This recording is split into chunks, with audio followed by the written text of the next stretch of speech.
সংসদ সদস্যদের 11,000 কোটি টাকার বেশি ঋণ রয়েছে, যার অধিকাংশই সরকারি দলের। বক্তব্য ভেবেছিলাম শুরু করব অন্য বিষয় নিয়ে, কিন্তু আজকের অধিবেশনের দিনের আলোচনায় আমাদেরকে আরো বেশি অবাক করলেন মাননীয় অর্থমন্ত্রী। ফলে অর্থ সেক্টরের কিছু কথা, কিছু বক্তব্য দিয়ে আলোচনা শুরু করছি। আমরা যখনই ব্যাংকিং খাত, অর্থ সেক্টরের আর্থিক খাতের কথা আসে, মাননীয় অর্থমন্ত্রী একটা বাক্যই বারবার বলেন যে বিএনপির সময়ে এরকম কোনো রেকর্ড নাই যে আর্থিক খাতে বিশৃঙ্খলা হয়েছে। উনি কিছুক্ষণ আগে অস্বীকার করলেন যে বাংলাদেশ ব্যাংকের গভর্নর একটা রাজনৈতিক নিয়োগ, তাদের দলের নির্বাচন কমিটির সদস্য, এবং তিনি এটা অস্বীকার করলেন। আমি মাননীয় স্পিকার টিআইবির একটা তথ্য আপনাদেরকে দিচ্ছি। বর্তমান সরকারি দলের যারা নির্বাচনের প্রার্থী হয়েছেন তাদের 59.41% ঋণগ্রস্ত, এবং যার বেশিরভাগ হচ্ছে সরকারি দলের।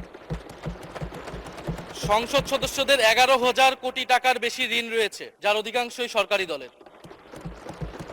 এদের অধিকাংশই ঋণ খেলাপি ছিলেন, নির্বাচনের আগে কিছু টাকা ঋণ দিয়ে পুনঃ তফসিল করে নিয়েছেন।